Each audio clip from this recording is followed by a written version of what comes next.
Hello, friends. Today I am going to speak about a very important topic, not only in my life but in the life of every individual on the planet Earth. दोस्तों, आज जिस topic के बारे में मैं आपसे बात करने वाला हूँ वो बहुत इंपॉर्टेंट है।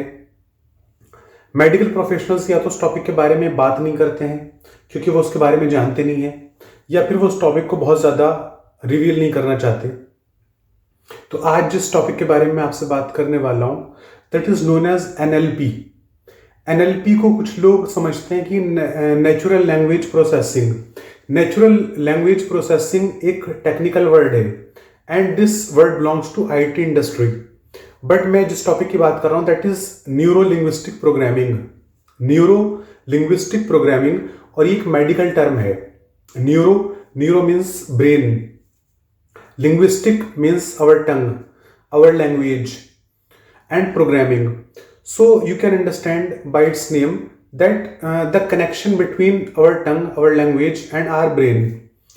तो एक बहुत इंपॉर्टेंट टॉपिक है, और अगर इस टॉपिक को आपने समझ लिया तो आप अपनी लाइफ में बहुत कुछ अचीव कर सकते हैं। You can excel in your life.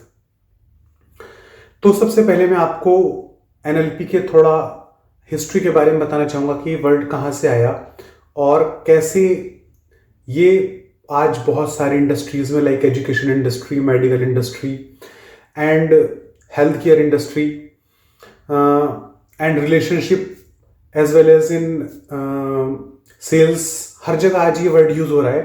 तो आज मैं इसके बारे में आपको थोड़ा बताना चाहूँगा। तो approx in 1970 there was psychology student named Richard Bandler, और उनके साथ में एक लैंग्वेज के प्रोफेसर थे जॉन ग्रिंडर। तो इनका दोनों का इंटरेस्ट ऑफ एरिया सेम था। तो रिचर्ड बैंडलर जो साइकोलॉजी के स्टूडेंट थे और जॉन ग्रिंडर जो एक लैंग्वेज प्रोफेसर थे, तो इन दोनों का इंटरेस्ट ऑफ एरिया था कि माइंड कैसे काम करता है, हमारा ब्रेन कैसे काम करता है। तो इन दोनों ने साथ में मिलके प्रोजेक्ट पे साथ में काम किया और उन्होंने कहा कि लेट्स स्टडी माइंड। हम माइंड को स्टडी करते हैं, लेकिन इसके टेक्निकल एस्पेक्ट में नहीं जाएंगे, हम सिर्फ इसके फंक्शनल एस्पेक्ट को स्टडी करेंगे। टेक्निकल और फंक्शनल में थोड़ा सा मैं आपको डिफरेंस बता दूं कि जैसे अगर आप कार चलाना सीखना चाहते हैं तो कार का इंजन कैसे काम करता है, किस टेक्नोलॉजी पे इंजन बना है, या कार किस टेक्नोलॉजी पे बनी है, ये आपको समझने की जरूरत नहीं है। आप कार चलाना अगर सीख लें तो बहुत आराम से आप किसी भी कार को ड्राइव कर सकते हैं। ऐसे ही अगर आप मोबाइल ऑपरेट कर रहे हैं तो मोबाइल किस टेक्नोलॉजी पे बना है, कितने गीगाहर्ट्ज का उसके अंदर प्रोसेसर है, कितनी रैम है, ये सब आपको जानने की जरूरत नहीं है। आप आराम से उसके फंक्शनल एस्पेक्ट को स्टडी करके आप उसको ऑपरेट कर सकते हैं। तो ऐसे ही हमारा माइंड है। अगर हमें अपने माइंड को स्टडी करना है तो उसके लिए टेक्निकल एस्पेक्ट में जाने के लिए कौन कौन से केमिकल्स ब्रेन से रिलीज होते हैं, कौन कौन से केमिकल्स जो हैं वो हमें सोचने पे मजबूर करते हैं, या कौन कौन से ऐसे केमिकल्स हैं जो हमारी थिंकिंग पावर को अफेक्ट करते हैं, वो सब हमें पढ़ने की जरूरत नहीं है। अगर हम सिर्फ उसके फंक्शनल एस्पेक्ट को समझ लें तो हम बहुत अच्छे से अपने माइंड को कंट्रोल कर सकते हैं। तो जॉन ग्रिंडर और रिचर्ड बैंडलर ने क्या किया कि उनके जो उस टाइम के लीड साइकोलॉजिस्ट थे उनके कंट्री के, like Milton Erickson, Virginia Satir and Fritz Perls, उन्होंने सालों साल उनके केसेस को स्टडी किया। Milton Erickson, Virginia Satir and Fritz Perls उस टाइम के लीड साइकोलॉजिस्ट थे, और जब ये पेशेंट्स को काउंसल करते थे तो Richard Bandler and John grinder बैठ के उनको ऑब्जर्व करते थे।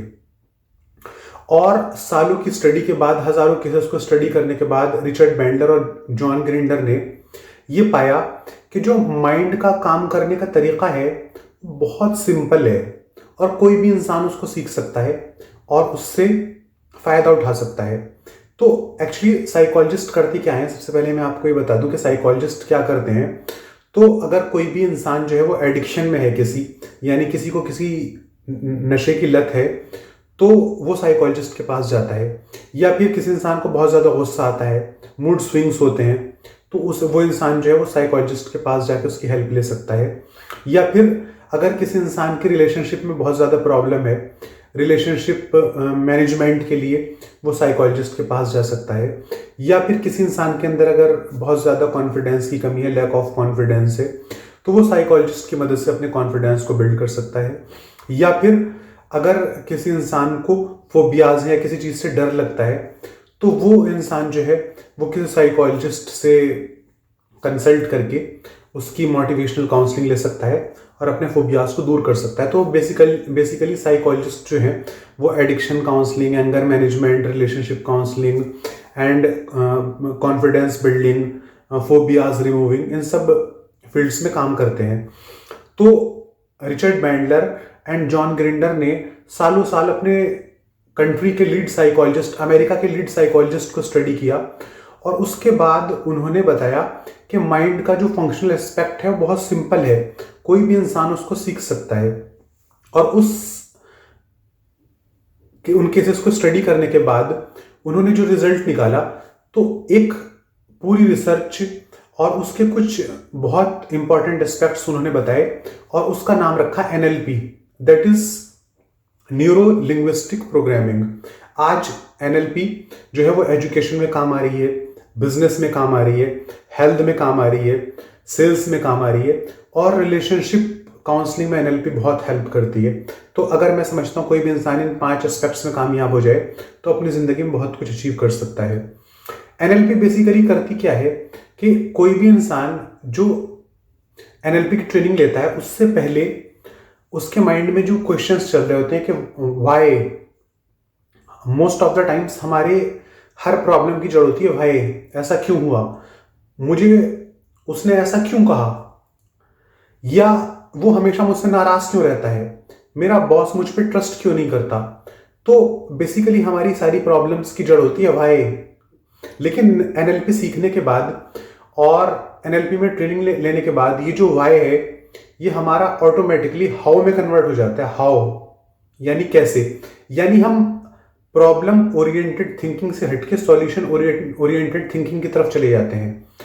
तो प्रॉब्लम सेंट्रिक थिंकिंग से अपने आप को हटा के और सॉल्यूशन सेंट्रिक थिंकिंग पे लाने का नाम है NLP, that is neuro linguistic programming. इस ट्रेनिंग को करने के बाद आपकी कन्विंसिंग स्किल्स बहुत अच्छे हो जाएंगे। आप किसी को भी बहुत आसानी से कन्विंस कर सकते हैं। उसमें चाहे एक बच्चा अपने पेरेंट्स को कन्विंस करना चाहता हो या एक पेरेंट्स अपने बच्चे को कन्विंस करना चाहते हो, एक बॉस अपने एम्प्लॉयज़ को काउंसिल करना चाहता हो या एम्प्लॉयज़ अपने बॉस को कन्विंस करना चाहते हो, एक वाइफ अपने हस्बैंड को कन्विंस करना चाहती है, एक हस्बैंड अपने वाइफ को कन्विंस करना चाहता हो, NLP हर जगह फायदेमंद साबित होती है। तो दोस्तों मैं आप लोगों से यही कहूँगा कि NLP को ध्यान से पढ़ें और NLP की जितनी ज़्यादा हो सकता है आप वर्कशॉप्स अटेंड करें, माइंड पावर के सेमिनार्स अटेंड करें, क्योंकि ये जीवन भर आपके काम आने वाला है। Thank you so much.